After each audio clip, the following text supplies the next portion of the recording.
1945 Japan के Hiroshima शहर में गर्मियों का मौसम चल रहा था। नीले आसमान और सूरज की हल्की किरणों के बीच लोग अपनी दिनचर्या शुरू कर रहे थे। करीब 7 बजे जापानी सेना को अपनी रडार पर दक्षिण में हलचल दिखाई देती है। कुछ देर में वो समझ जाते हैं कि एक अमेरिकी विमान हिरोशिमा शहर की तरफ बढ़ रहा है। तभी जापानी सेना तुरंत सभी रेडियो कार्यक्रम बंद करवाकर हर तरफ चेतावनी के सायरन बजाती है और हिरोशिमा के लोग प्रार्थना करने लगते हैं कि अमेरिका उनके इलाकों में हमला ना करे, क्योंकि उस वक्त के सबसे शक्तिशाली बॉम्ब से भी कोई एक छोटा सा इलाका तबाह हो पाता था, जिसमें कुछ दर्जन लोगों की मौत होती थी। लेकिन जापान ये कहां जानता था कि आज उस पर एक ऐसी कयामत बरसने वाली है जो एक ही झटके में पूरे के पूरे शहर को जलाकर राख कर देगी। दरअसल अमेरिका का ये विमान जापान का दौरा करने आया था और जापानी सेना चाहती तो अपने लड़ाकू विमानों को भेजकर इसे रोक भी सकती थी, लेकिन 1945 आते आते जापान की आर्थिक स्थिति इतनी खराब हो चुकी थी कि विमान को उड़ाने के लिए जापानी सेना के पास पेट्रोल तक नहीं था। इसलिए इंतजार किया गया और वो विमान जापान के एयर स्पेस से वापस लौट गया। करीब 8 बजे खतरे के सायरन बंद कर दिए गए और लोग अपनी दिनचर्या में लग गए। बच्चे स्कूल पहुंच चुके थे, कुछ लोग दफ्तर जा रहे थे, कुछ बाजार और कुछ घरों में चाय की चुस्की ले रहे थे। लेकिन हर जापानी की जिंदगी मुश्किल दौर से गुजर रही थी। दुकानों में अंडे, दूध, चाय और कॉफी पूरी तरह से गायब हो चुके थे। लोग भूख से मर रहे थे। स्कूलों के मैदानों और घरों के बगीचों में सब्जियां उगाई जा रही थीं। पेट्रोल भी आम लोगों की पहुंच से बाहर हो चुका था, इसलिए सड़कों पर एक भी निजी कार नहीं दौड़ रही थी। हिरोशिमा की सड़कों पर हर तरफ साइकिलें और पैदल चलते लोग दिखाई दे रहे थे। सुबह के करीब 8 बजे जब हिरोशिमा के लोग दोबारा अपनी जिंदगी की ओर लौट ही रहे थे, तभी आसमान में एक और विमान दिखाई देता है। जापानी सेना इस विमान को भी रोक सकती थी, लेकिन उन्हें लगा ये भी पहले की तरह परिस्थिति का जायजा लेने आया होगा। लेकिन वो नहीं जानते थे कि ये विमान करीब 1 लाख लोगों की मौत का फरमान लेकर आया है। ये विमान था अमेरिका का B-29 बॉम्बर इनोल गे, जिसे उड़ा रहे थे लेफ्टिनेंट कर्नल पॉल टिबेट्स। इस विमान के दाहिने विंग से 10 मीटर की दूरी पर 1 किलोमीटर पीछे एक दूसरा B-29 विमान ग्रेट आर्टिस्ट उड़ रहा था, जिसके पीछे एक तीसरा बमवर्षक भी था जिसे जॉर्ज मार्कराड उड़ा रहे थे। उनकी अकेली जिम्मेदारी थी तस्वीरें लेना, इतिहास के सबसे बड़े परमाणु हमले की तस्वीरें। उधर अमेरिकी विमान हिरोशिमा की तरफ बढ़ रहा था और इधर रडार देख रहे जापानी सैनिकों की धड़कनें। तभी 8:15 पर लेफ्टिनेंट कर्नल पॉल टिबेट्स एक बटन दबाते हैं और दुनिया की सबसे बड़ी तबाही जमीन की ओर गिरने लगती है। ये था 4 टन वजनी लिटिल बॉय नाम का दुनिया का पहला न्यूक्लियर बम।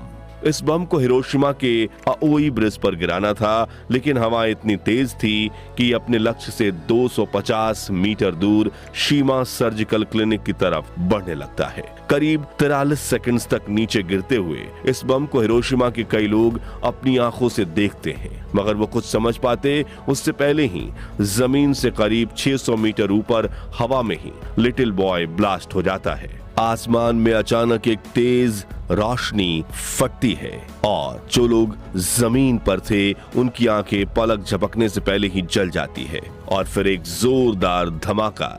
इसकी शक्ति 12,500 टन TNT के बराबर थी। जब ये फटा तो आसमान में तापमान 10 डिग्री सेंटीग्रेड तक पहुंच गया, मानो सूरज धरती पर आकर फट गया हो। धमाके के तुरंत बाद हर तरफ आग की लपटें फैल चुकी थी। शहर के बीचों बीच कंक्रीट की इमारतों को छोड़कर बाकी सब जलकर राख हो गए थे।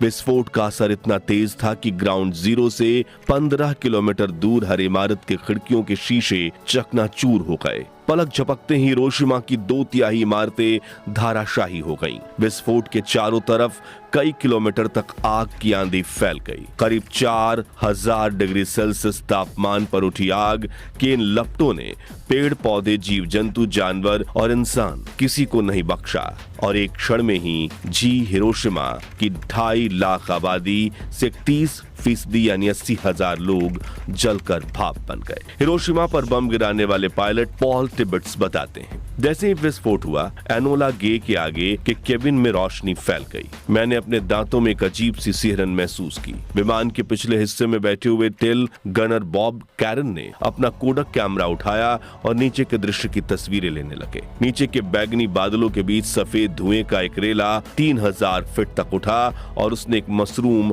की शक्ल बना ली। रेडिएशन से बना एक ऐसा जहरीला मशरूम जो आने वाले कई दशकों तक हिरोशिमा के लोगों को तड़पाकर मारने वाला था। 13 वर्षीय सेतुत्सुको थर्लो, जो उस समय स्कूल में थी, बताती हैं, मैंने एक तेज सफेद रोशनी देखी और फिर सब कुछ काला हो गया। जब होश आया तब मैं मलबे में दबी हुई थी। मेरी सहेलियां चीख रही थीं, कुछ की आंखें निकल आई थीं, कुछ के शरीर से खाल लटक रही थी। मैं बस रेंग कर बाहर निकली, लेकिन वहां बाहर कोई दुनिया ही नहीं बची थी। आग की लपटें मेरा पीछा कर रही थी। मैं बहुत तेज भागी, तभी पीछे से मुझे एक जानी पहचानी आवाज सुनाई थी।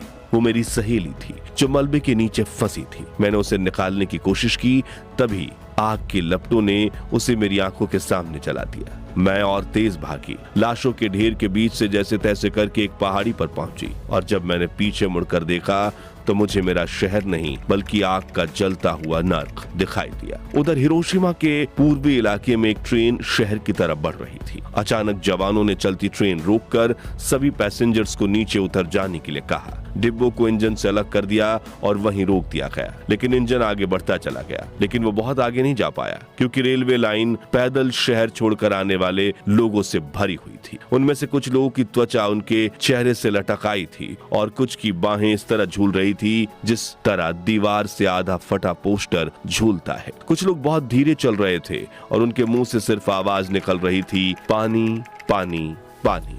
लेकिन रेडिएशन ने शहर के पानी को जहरीला बना दिया था और लगातार इस बात से अनजान जिन भी लोगों ने इस जहरीले पानी को पिया वो तड़प कर मारे गए। रात के करीब 11 बजे एटम बम विस्फोट से पैदा हुए बादलों की वजह से हिरोशिमा में तेज बारिश होने लगी। ये काली बारिश थी जिसमें गंदगी, धूल और विस्फोट से उत्पन्न हुए रेडियो एक्टिव तत्व मौजूद थे। रेडियो एक्टिव राख और पानी से बनी इस बारिश की बूंदे जहां गिरती वहां जमीन जहरीली हो जाती। मगर प्यास से तड़प रहे कुछ लोगों ने इस पानी को पिया और चंद मिनटों में तड़प कर मर गए। वहीं जो लोग उस दिन बच गए वो धीरे धीरे रेडिएशन के असर से मरने लगे। किसी को कैंसर हुआ, किसी के अंग गलने लगे तो किसी की आने वाली पीढ़ियां विकलांग पैदा हुई। इस धमाके के वक्त हिरोशिमा शहर में 1 सेकंड में 80,000 लोगों की जान गई थी, जो एक साल में बढ़कर 1,40,000 के पार पहुंच गई। लेकिन बचने वालों में से एक थे 37 वर्षीय रिपोर्टर सातोशी नाकामुरा, जो हिरोशिमा से थोड़ी दूर अपने दोस्त के घर गए थे।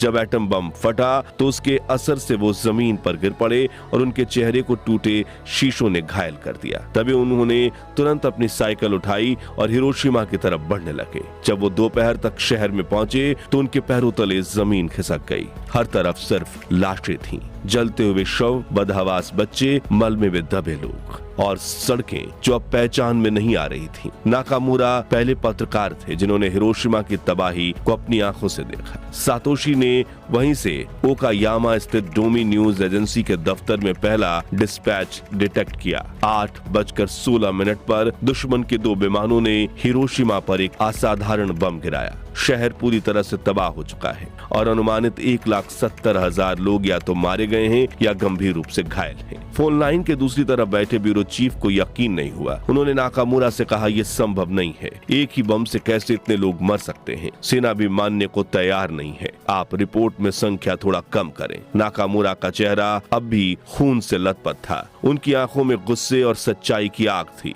उन्होंने बिना रुके टेलीफोन पर चिल्लाकर जवाब दिया, सेना मूर्ख है, है उन्हें नहीं पता कि हमने नर्क को जिंदा देख लिया है। हिरोशिमा में हुए इंसानियत के सबसे बड़े नरसंहार की खबरें पूरी दुनिया में फैलने लगी। हर कोई हैरान था कि आखिर इतना खतरनाक बम बना कैसे। तभी अमेरिकी राष्ट्रपति हैरी एस ट्रूमैन एक प्रेस कॉन्फ्रेंस बुलाते हैं और बड़ी बेशर्मी से सब लोगों के सामने मीडिया को ये बताते हैं कि एटम बम हमने गिराया और इसका ऐलान करते हुए कहते हैं, कुछ देर पहले अमेरिकी जहाज ने हिरोशिमा पर एक बम गिराकर दुश्मन के यहाँ भारी तबाही मचाई है। ये बम 20,000 TNT क्षमता का था। अब तक इस्तेमाल में लाए गए सबसे बड़े बम से भी 2000 गुना ताकतवर। इस बम ने हमारे हथियारों की श्रृंखला में क्रांतिकारी परिवर्तन किया है, जो हमारी सेनाओं को मजबूती देगा। आगे उन्होंने कहा, इस समय इस बम का उत्पादन किया जा रहा है, साथ ही इससे भी ज्यादा खतरनाक बमों की खोज भी जारी है।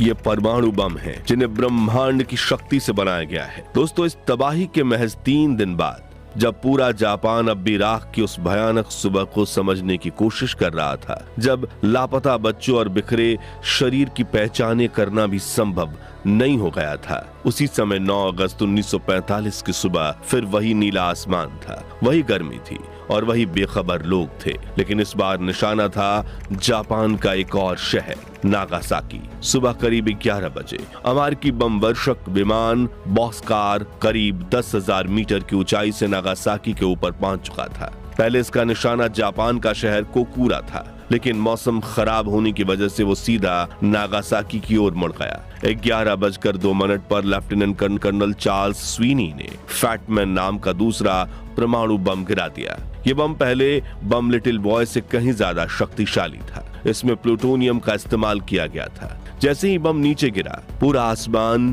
पीली और सफेद रोशनी से फट पड़ा। ऐसा लगा जैसे सूरज को जमीन पर उतार दिया गया हो। एक पल के लिए पूरे शहर में अंधकार छा गया, फिर उजाले का ऐसा विस्फोट कि आंखें खुली की खुली रह जाएं। इस धमाके ने अपने आसपास सैकड़ों किलोमीटर रेडियस में सब कुछ जलाकर राख कर दिया। सैकड़ों लोग सीधे भाप बनकर उड़ गए, उनकी हड्डियां तक नहीं बची। जो जीवित बचे उनकी त्वचा गल चुकी थी, कपड़े जलकर उनके शरीर से चिपक गए और बच्चे माओ की गोद में कोयले की मूर्ति बन चुके थे। एक अस्पताल की नर्स सानो म्यूको, जो उस दिन जिंदा बच गई थी, उन्होंने बाद में कहा, मैंने भगवान से कभी नहीं कहा था कि मुझे ये दिन दिखाए। मेरे सामने बच्चे जल रहे थे और उनके रोने की आवाजें अब भी मेरे कानों में गूंजती हैं। चर्च, स्कूल, घर, कुछ भी नहीं बचा था। नागासाकी में उस दिन करीब 74,000 लोग मारे गए थे और हजारों जिंदगी भर जलन, कैंसर और दर्द के साथ जीने पर मजबूर हो गए। उधर अमेरिका के राष्ट्रपति हैरी एस ट्रूमैन ने एक बार फिर कॉन्फ्रेंस में कहा, जापानियों को अब तक पता चल चुका होगा कि हमारा परमाणु बम क्या कर सकता है। अगर जापान ने अभी भी आत्मसमर्पण नहीं किया तो हम और हमले करेंगे और दुर्भाग्य से इसमें हजारों नागरिक मारे जाएंगे। 2 न्यूक्लियर अटैक्स और 8 अगस्त को सोवियत यूनियन की तरफ से जापान के विरुद्ध मोर्चा खोल देने पर जापान के सामने कोई चारा नहीं बचा और इस दूसरे हमले के 6 दिन बाद जापान ने अमेरिका के सामने आत्मसमर्पण कर दिया। दोस्तों, हिरोशिमा और नागासाकी की ये कहानियां सिर्फ इतिहास नहीं, यह इंसानियत की सबसे कड़वी सच्चाई है।